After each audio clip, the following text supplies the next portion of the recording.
Assalamualaikum warahmatullahi wabarakatuh. Kami dari kelompok Kings semester 4. Video ini kami buat untuk memenuhi tugas UAS dari mata kuliah statistika. Dosen pengampu Ibu Tiara Wahyu Anggrani MPD. Jadi kami akan membahas mengenai penelitian one way ANOVA terkait pengaruh tingkat keaktifan dalam himpunan mahasiswa terhadap kehadiran mahasiswa di kelas. Assalamualaikum warahmatullahi wabarakatuh. Perkenalkan, kami dari kelompok King. Saya atas nama Muhammad Kifli dengan NIM 2362762. Kami dari semester 4 program studi Sistem Informasi dalam mata kuliah Statistika yang dibimbing oleh Ibu Tiara Wahyu Anggraini MPD. Pada kesempatan kali ini kami akan memaparkan proses dan hasil dari penelitian kami yang berjudul pengaruh tingkat keaktifan dalam himpunan mahasiswa terhadap kehadiran mahasiswa di kelas. Video ini akan memperlihatkan tahapan-tahapan yang telah kami lakukan mulai dari perancangan hingga analisis data.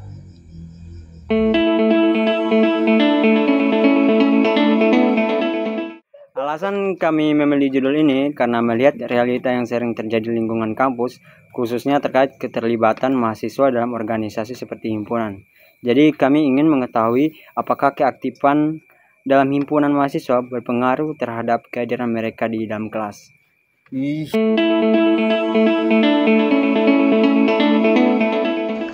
Baik, di sini ada 40 data kuesioner yang ada nama-nama ini. Nama Masina, Rafli Muhammad, Yomar, Haryadi, Muhammad Najib, Nila. Dulu langsung saja kita lihat di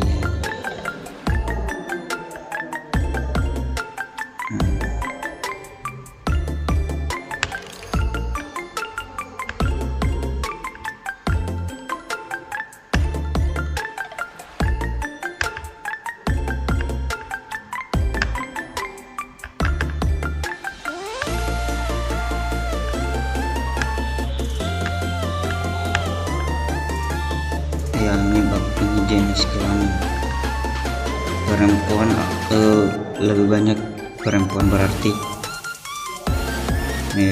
datanya ini diagramnya ada 57,25%, sedangkan laki-lakinya 42,5%. Ini diagram fakultas. Ekonomi ini syariah yang 10% tinggi. Ini ekonomi dan bisnis 15%. Di semester 8 18%.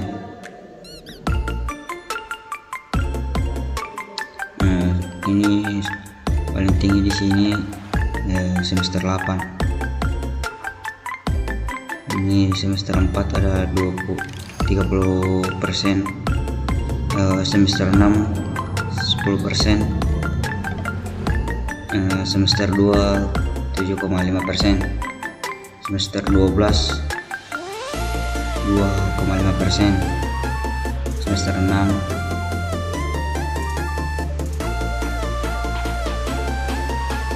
selanjutnya. Pertanyaan ini, saya aktif mengikuti kegiatan yang diadakan oleh himpunan mahasiswa. Yang sangat setuju ini ada 22,5%, yang setuju ada 22,5%, yang netral lebih banyak 40%. Yang setujunya ini sama saja dengan ini 7,5%. Dan ini pertanyaannya, saya memiliki tanggung jawab tertentu dalam kepengurusan himpunan mahasiswa. Di sini yang paling tinggi persennya itu netral 37,5%.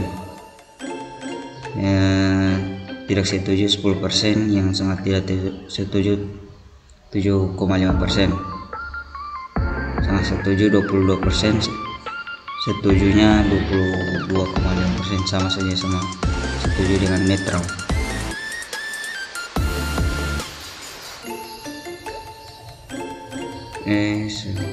Sangat setuju sama netral.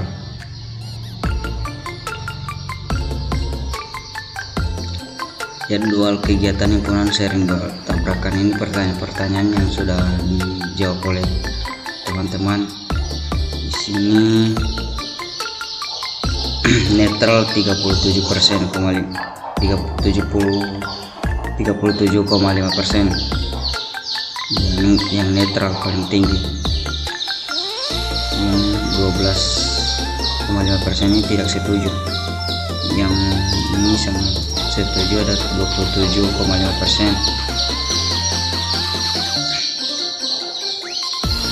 Sama setuju di sini tidak ada pilihan, tidak ada yang sangat tidak setuju.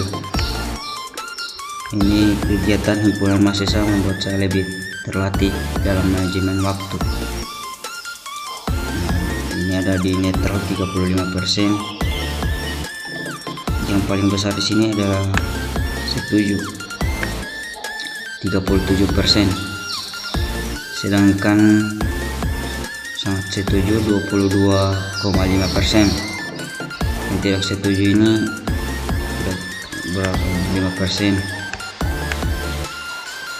Sama yang tidak ada, sangat tidak setuju tidak ada. Yang ini sih saya sering absen kuliah karena ada kegiatan mahasiswa ini. Di sini yang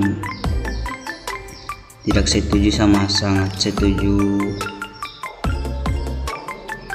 tidak setuju sama sangat tidak setuju itu sama, ini persennya 30%, sedangkan netral ada di 15%, sama sangat setuju. Di sini yang paling rendah itu hanya setuju 10% saja. Ini lagi pertanyaannya, keaktifan saya dalam himpunan mahasiswa tidak mengganggu kehadiran saya di kelas. Di sini paling setuju itu sangat setuju, yang 37,5%.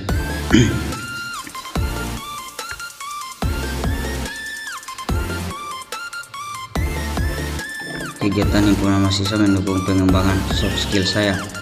Ini pertanyaan di kuesioner kami.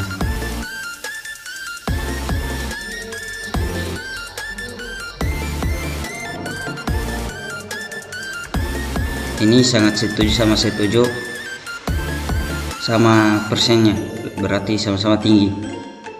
Yang sedangkan yang netral ini cuma 25%. Yang hijau ini 7,5% tidak terhitung ya. Yang ini 2,5% lah yang memilih jawaban itu.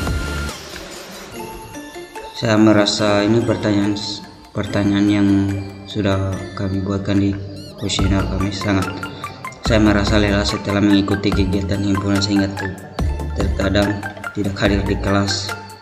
Di sini itu netral yang lebih banyak,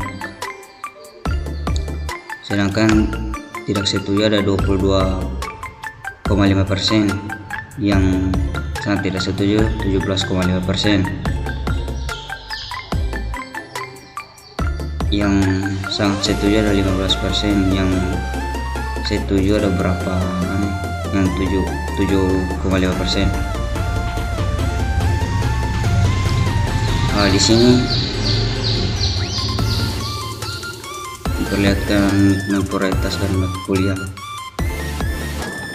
Sangat setuju ada di 50%, berarti tinggi sudah yang memilih sangat setuju. Yang setuju cuma 20%. Nah, netral 30%, berarti di sini tidak setuju sama sangat tidak setuju itu tidak ada yang memilih.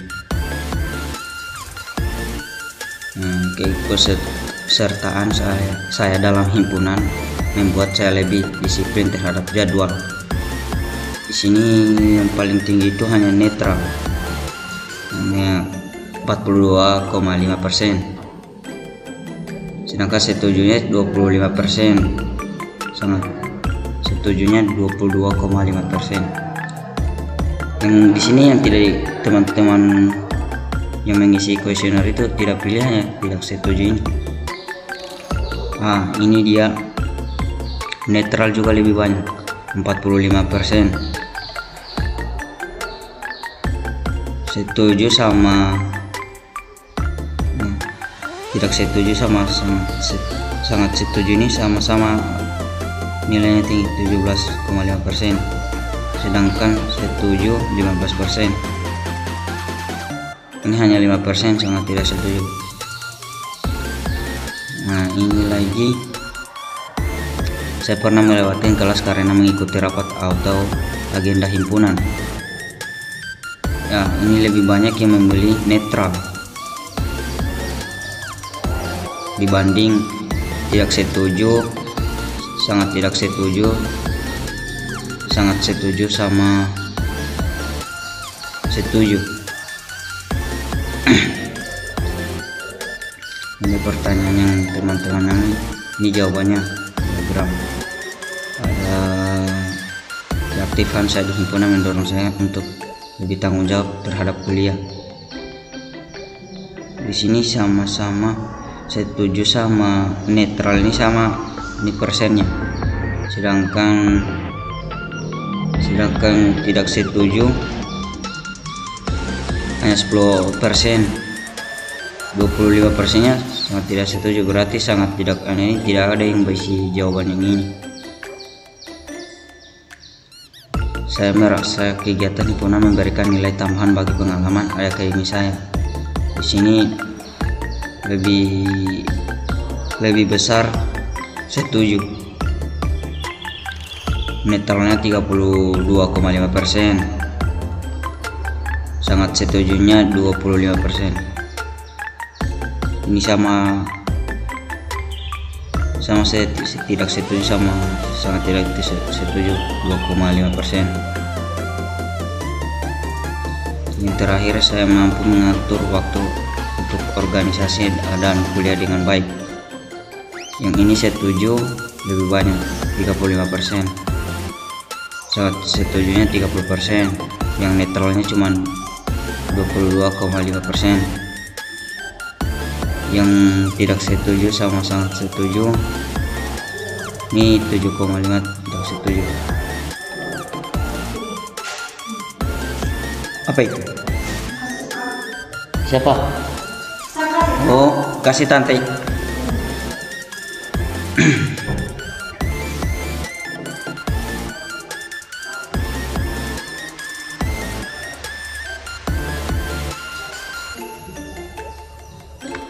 Sekian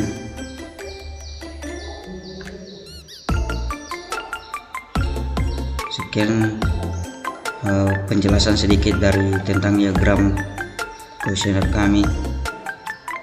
Saya akhiri, wabillahi taufiq wal hidayah. Wassalamualaikum warahmatullahi wabarakatuh.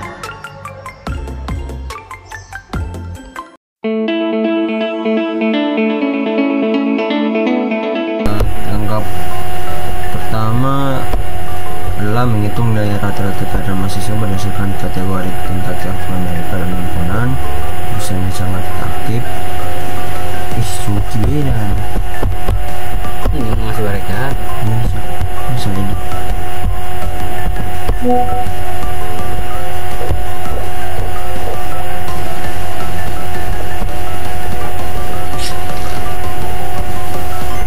Oke, langkah pertama kita harus membuat kategori tingkat keaktifan, yaitu rendah, sedang, tinggi.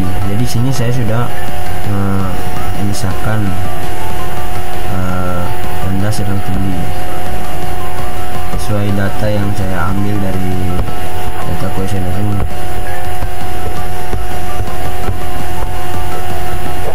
Saya sudah membedakan, memisahkan, mengelompokkan. Lalu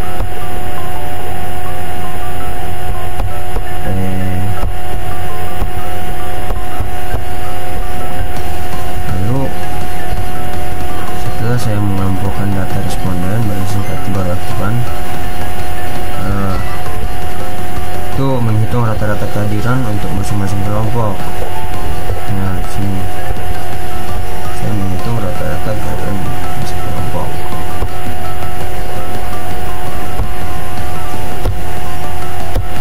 Untuk mendapatkan total seperti ini,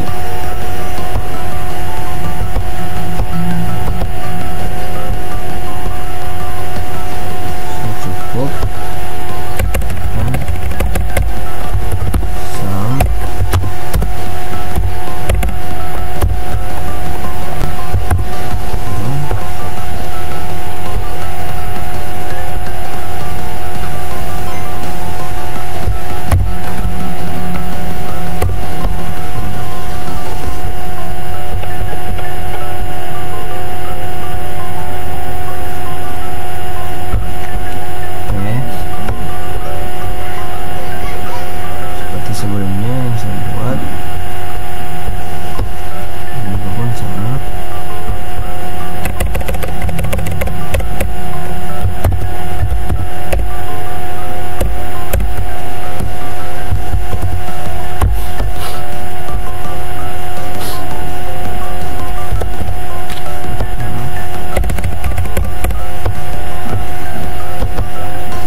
setelah saya menghitung rata-rata kehadiran untuk masing-masing kelompok, saya akan menghitung total varians antar kelompok. Total varians antar kelompok.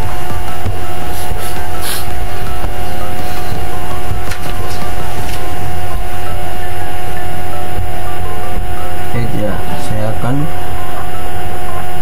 membuat tabel bantu dulu. Tabel bantu seperti ini.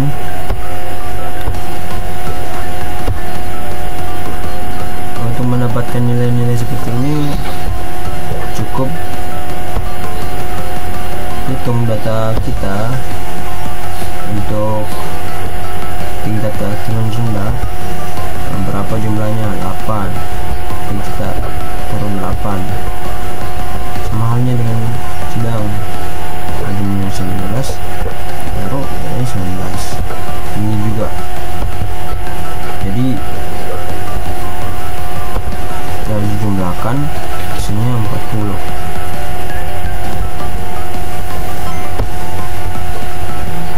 Lalu sigma Y1 ini total dari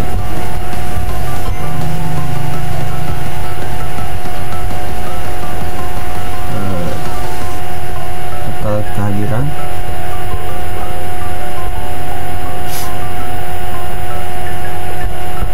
diambil dari sini.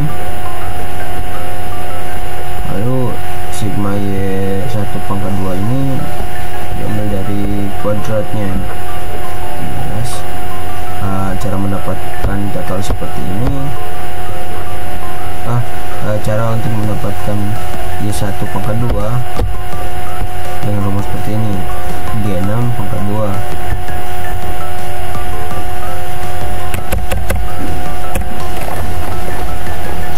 Kita sama dengan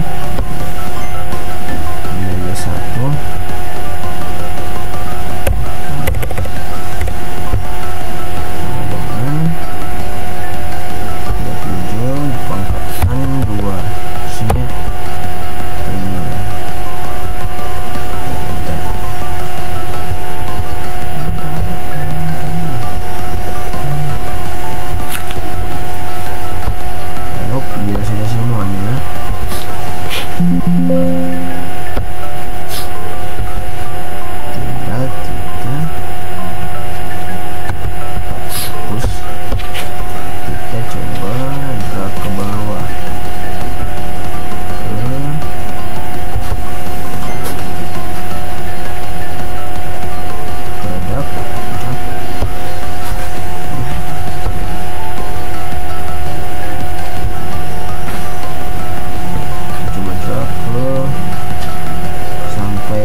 total seperti ini, tinggal gunakan rumus sum untuk menghitung total dan akan mendapatkan hasil seperti ini. Yang drag saja dan akan mendapatkan hasil.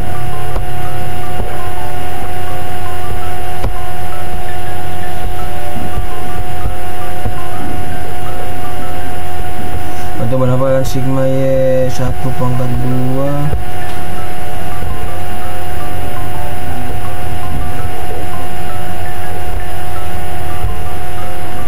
itu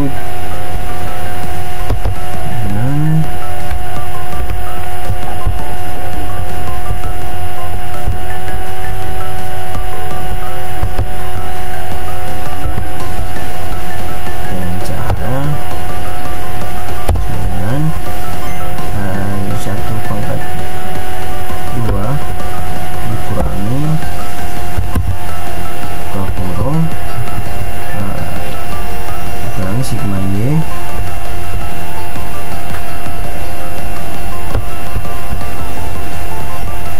lalu dibagi dengan total kategori rendah, total rendah, total kelompok rendah, kurung kan enter. Itu seperti ini juga, dan sama dengan ambil nilai dari pangkat 2 dikurangi kurung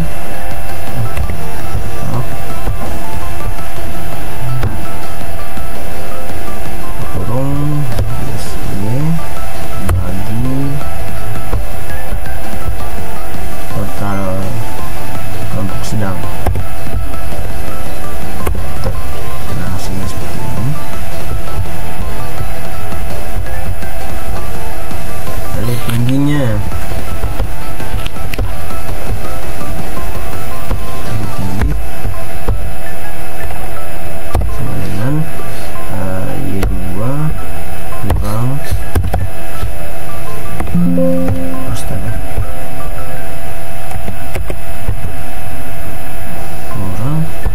Y bagi total kelompok tinggi. Oke, ini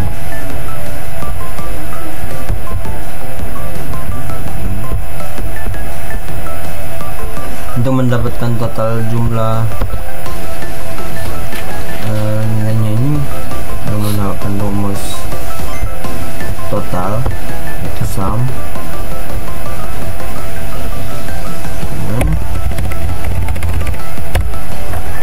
sama dengan sum untuk kurung ini dan drag sampai ke kelompok tinggi, terus kurung enter. Nah, sudah dapat hasilnya. Nah, selanjutnya untuk menentukan kuadrat antar kelompok untuk mencari nilai rata-rata dari Y.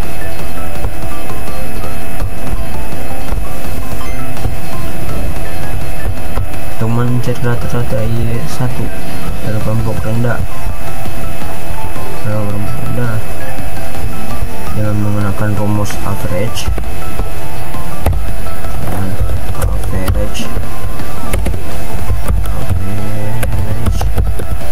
buka kurung Y1 terus drag sampai ke 9 terus kurung dan hasilnya boom 40,72. Ini rata-rata dari kelompok rendah. Sama juga dengan sedang,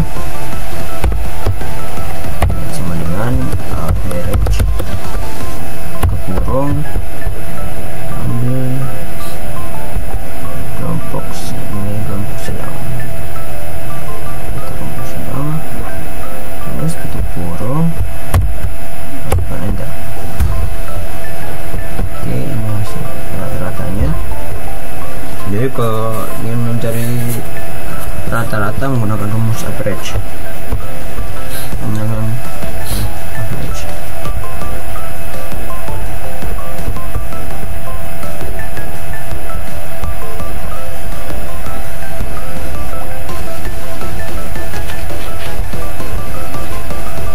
Lalu selanjutnya untuk menemukan kuadrat antar kelompok,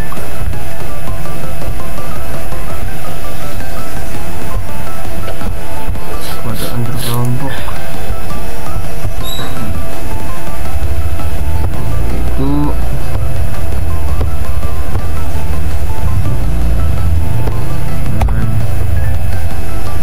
sama dengan Y pangkatkan 2 dibagi dengan total nilai kelompok rendah, lalu enter. Nah, seperti itu.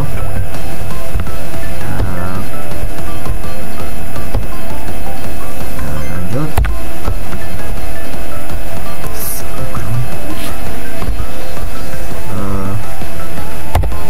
Sama dengan sigma Y kelompok sedang, lalu dipangkatkan 2 dibagi dengan total kelompok sedang, lalu tekan enter. Nah, saya dapat hasilnya.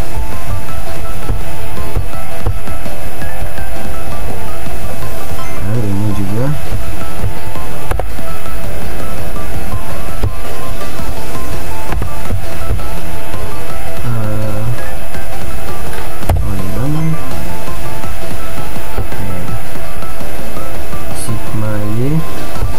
total sigma Y dipangkatkan 2 terus dibagi dengan total kelompok ini, terus enter. Nah, hasil. Lalu ini jumlah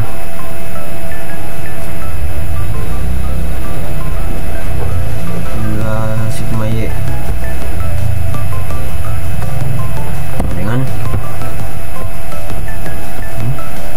pangkatkan dengan 2 terus dibagi dengan jumlah kelompok keseluruhan. Nah betul.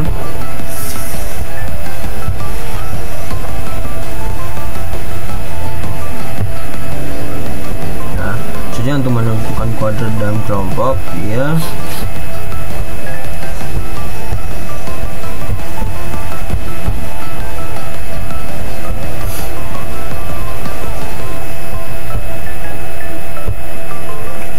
dengan menambahkan keseluruhan jumlah dari Y2.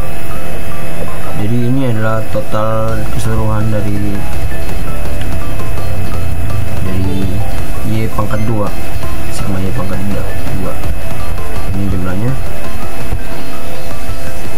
dengan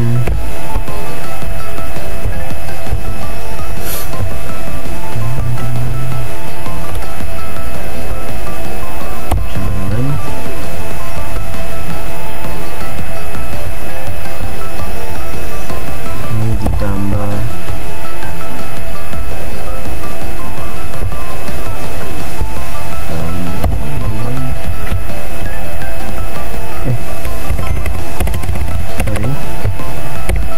mendapatkan nilai keseluruhan ini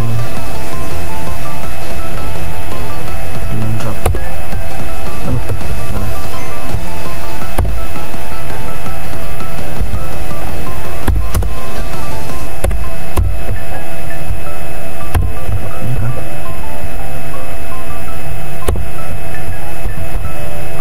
Nah ya, semuanya cari mendapatkan nilai total.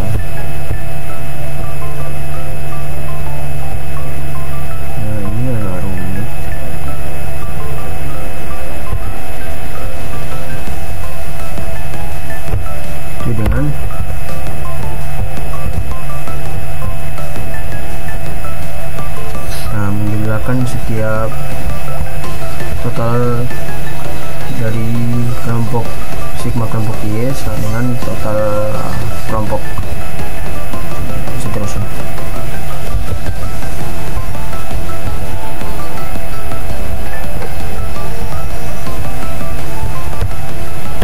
Seperti ini. Kita sama dengan kekurung total dari Y,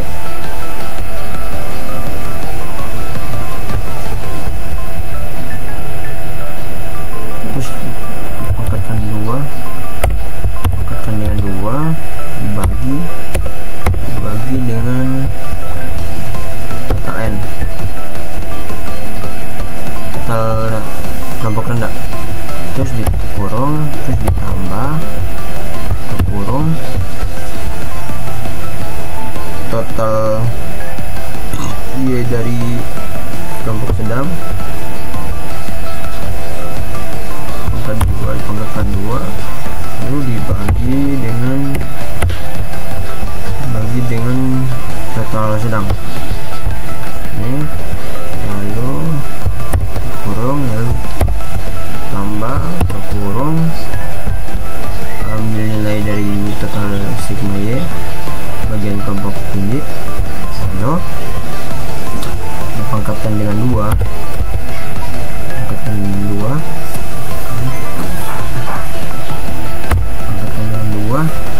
terus dibagi dengan total tinggi kelompok tinggi,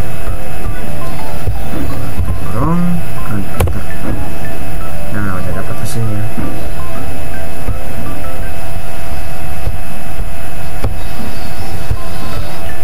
Nah, untuk mendapatkan hasil jumlah kuadrat dalam kelompoknya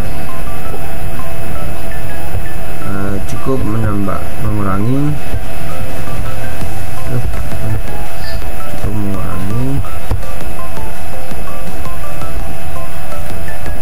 hasil dari total jumlah dari pangkat 2. Jadi sama dengan dikurangi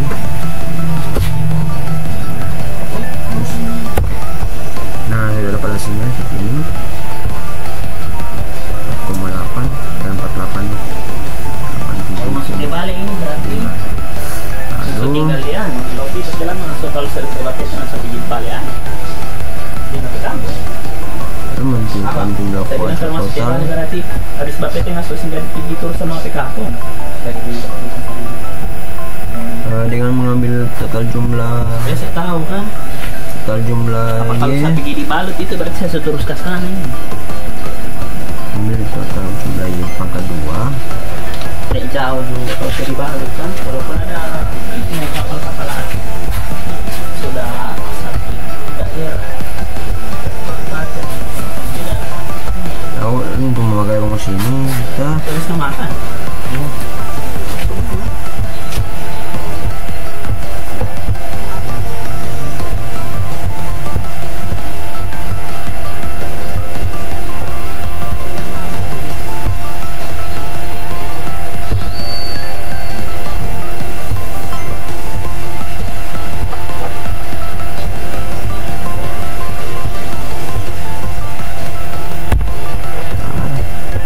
untuk mendapatkan hasil dari ini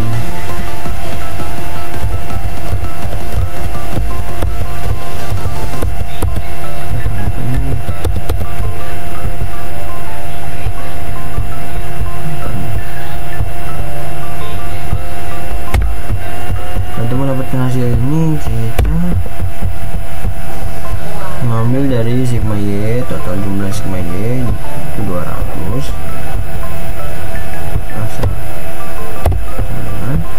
total jumlah Y, nah, ini dipangkatkan dengan 2 terus dibagi dengan total jumlah kelompok keseluruhan.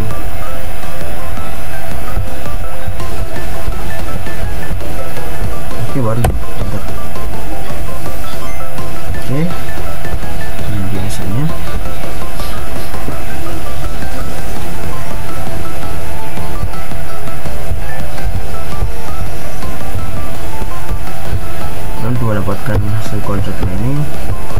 dengan mengurangi hasil keseluruhan dari pangkat 2 dikurangi dengan hasil dari pangkat pangkat total simpan Y yang pangkat 2 baru lalu dibagikan dengan total keseluruhan kelompok, akan mendapatkan hasil 9 ini dikurang dengan sini. Lalu untuk menentukan derajat kebebasan dengan cara kita lihat di sini ada berapa. Ini kan DKA sama dengan NA kurang 1. NA ini sebagai jumlah keseluruhan kelompok, jadi jumlah keseluruhan kelompok saya ada 3. Nah, 3, jadi 3 dikurang 1 sama dengan 3 dikurangi dengan 1 sama dengan 2. Oke. Nah, sini bagian BKD ini NT atau total dari keseluruhan kelompok ada berapa? Ada 40. Jadi dikurangi dengan NA atau total kelompok, total jumlah kelompok. Kita bisa bilang total kelompok saya ada berapa, kan total kelompok saya ada 3, jadi sama dengan total keseluruhan dikurangi dengan total kelompok 3, yaitu 3 akan mendapatkan 7. Lalu untuk DKT untuk itu DKT total dikurangi dengan 1 sama dengan total keseluruhan kelompok dikurangi dengan 1. Nah, hasilnya 39. Oke, lalu menghitung varian.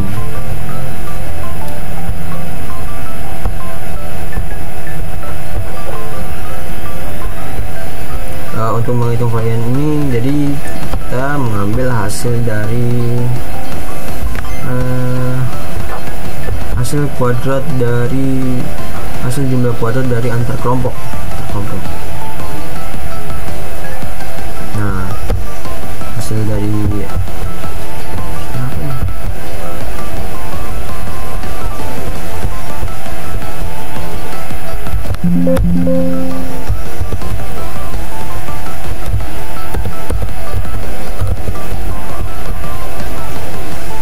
Nah, untuk mendapatkan hasil dari varian A ini, kita mengambil hasil jumlah kuadrat antar kelompok. Nah, oke, lalu dibagi dengan total pengurangan dari jumlah kelompok kami 1, 2. Oke. Nah, itu dia hasilnya. Lalu untuk mendapatkan D nya kita mengambil jumlah dari dalam kelompok, bukan dari antar kelompok. Kalau untuk D nya dari dalam kelompok untuk mendapatkan D. Jadi seperti ini sama dengan hasil jumlah kuadrat dalam kelompok lalu dibagi dengan total pengurangan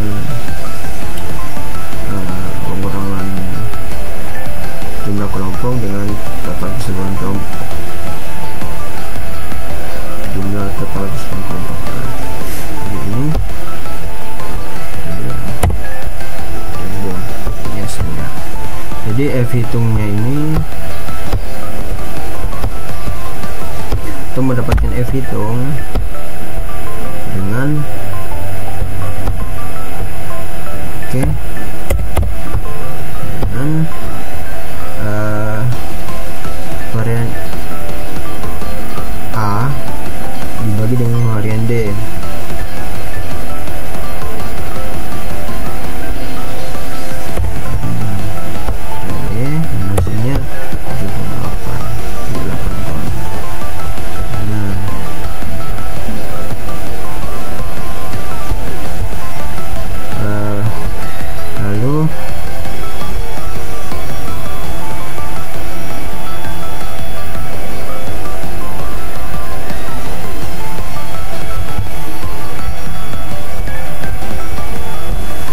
kita coba uji ANOVA. Selanjutnya kami melakukan analisis menggunakan Excel. Angka pertama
pilih ANOVA single faktor.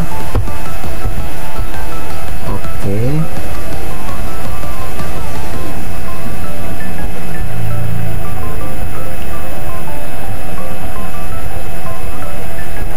Masukkan input range.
Selanjutnya saya akan melakukan analisis menggunakan Microsoft Excel.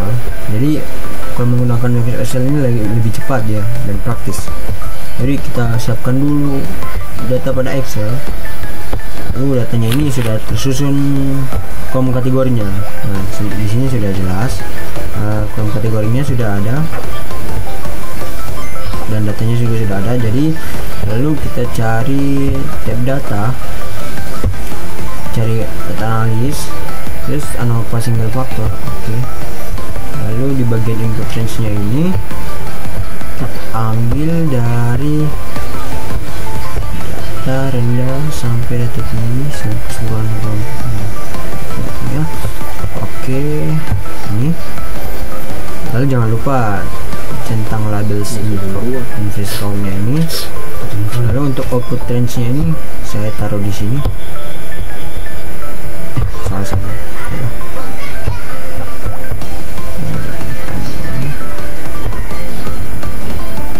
Oke, lalu outputnya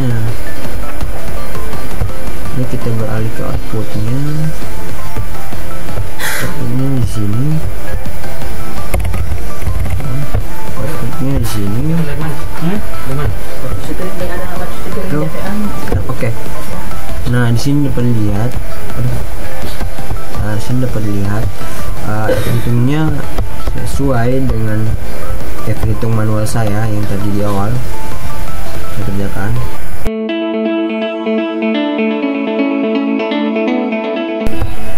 Ini lalu kita menggunakan SPSS untuk validasi hasil. Berikut tutorialnya.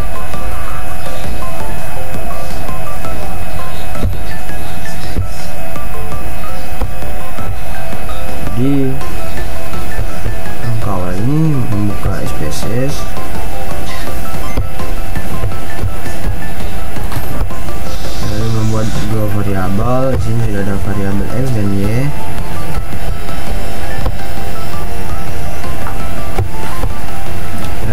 lupa TP-nya itu menggunakan numerik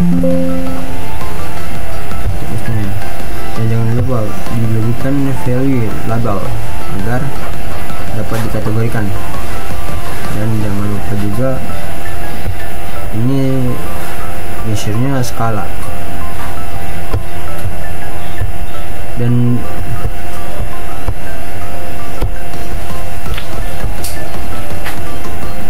lebih baik kita mulai dari awal saja.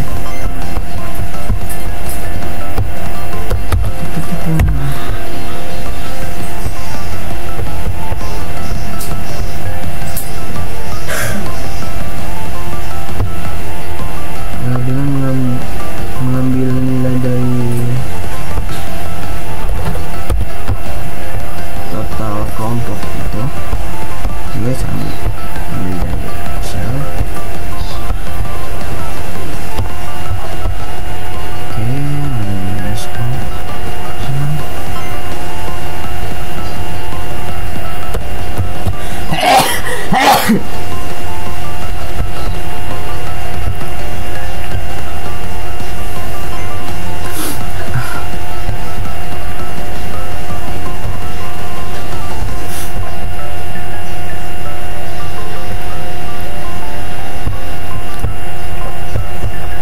Oke, data salin.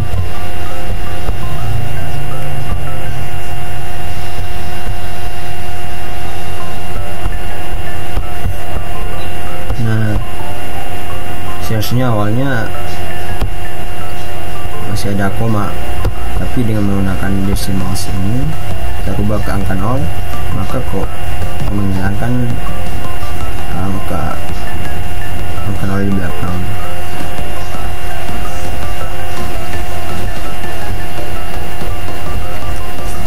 Lalu untuk menguji normalitas, buka tab analyze, lalu cari descriptive statistic, pilih explore, lalu jangan lupa untuk Y nya di atas dependent list, lalu X nya ditulis. Nah, jangan lupa sini deskriptif, lalu plot ini harus dicentang ya, jangan lupa.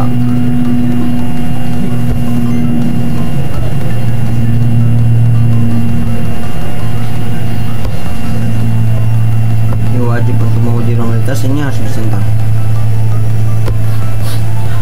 Lalu oke.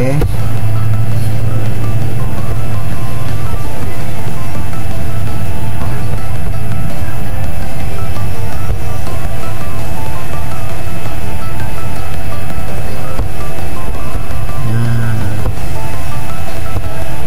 ini bisa dilihat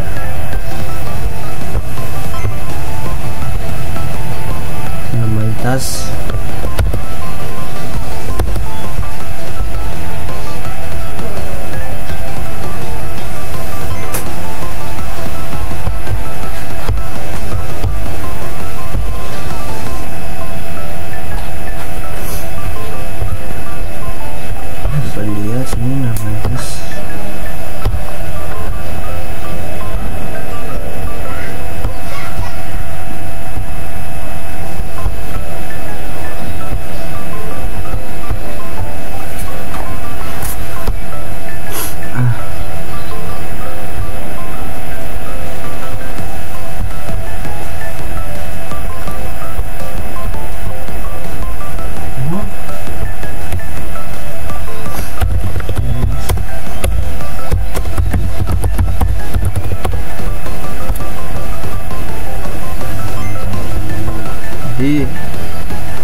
tes normalitas ini gunakan untuk melihat apakah data terdistribusi secara normal atau tidak dalam ANOVA.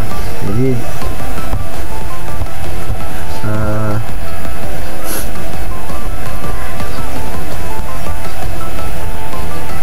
lalu hasil uji normalitas akan muncul melalui dua nilai utama seperti dilihat di sini. Ada Kolmogorov spindle dan Shapiro-Wilk. Jadi fokus pada kolom sigma. Jika sigma jika sigma lebih dari 0,05 maka data berdistribusi normal. Jika sigma kurang dari 0,5 maka data tidak normal. Jadi bisa lihat di sini bahwa di bagian nilai utamanya ini ada combo spin-off, sigmanya lebih dari 0,05. Jadi datanya ini berdistribusi normal, sama halnya dengan Shapiro Wilk.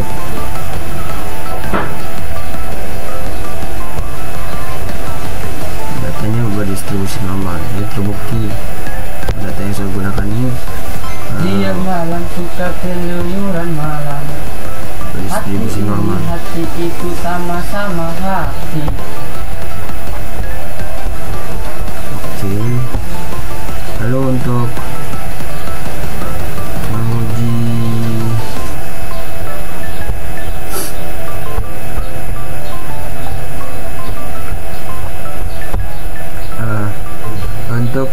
mencari menguji one way ANOVA-nya,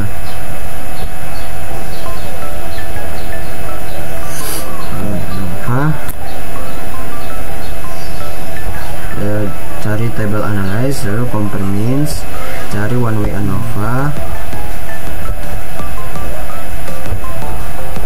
Jangan lupa y nya di atas, ini di bawah. Lalu jangan lupa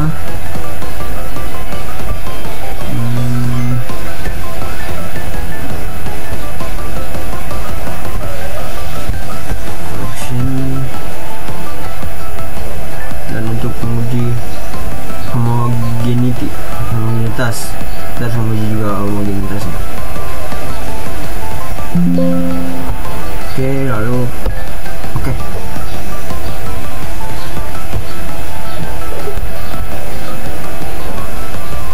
Jadi bisa lihat sini untuk uji homogenitasnya ini.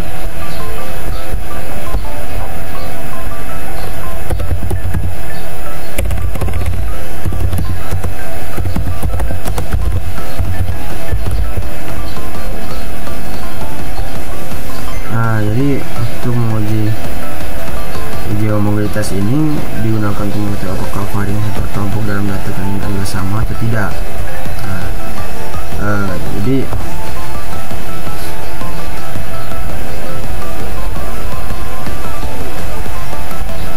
Jadi jika sigma lebih dari 0,05 varian terkelompok homogen sama. Berarti syarat ANOVA terpenuhi. Jika kurang dari 0,05 varian tidak homogen, ANOVA tidak disarankan. Jadi gunakan alternatif uji parametrik. Nah, bisa dilihat di sini sesuai hasilnya dengan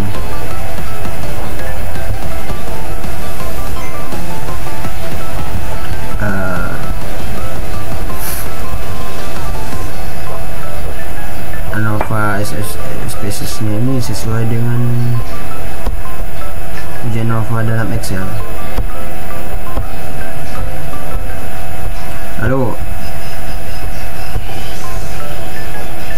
sigmanya ini lebih dari 0,05 berarti syarat ANOVA terpenuhi. Lalu varian homogen ini sama. Dapat dilihat di sini semuanya melebihi 0,05.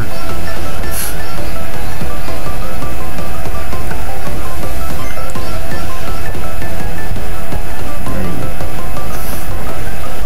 ANOVA hasilnya tetap sama dengan hasil Excel ini.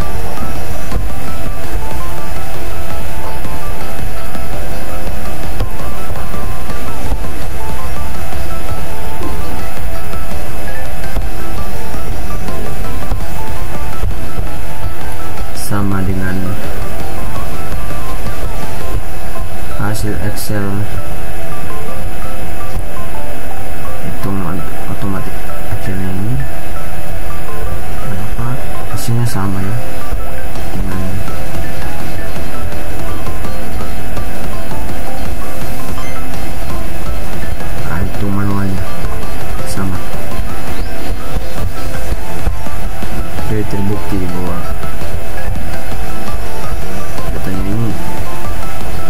kondisi normal dan sama.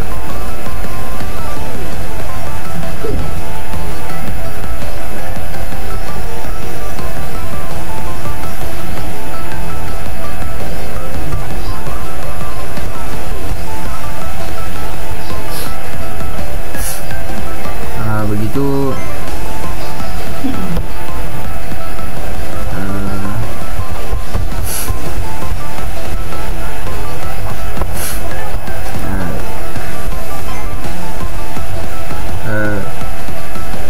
karena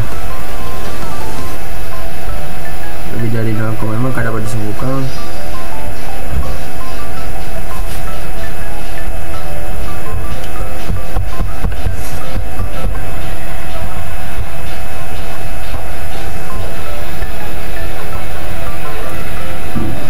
Jadi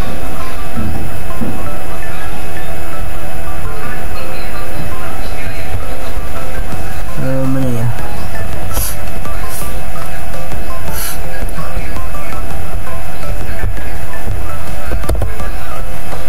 Jadi H0-nya ditolak dan H1-nya diterima. Bahwa ini menunjukkan tingkat keaktifan dalam pemasukan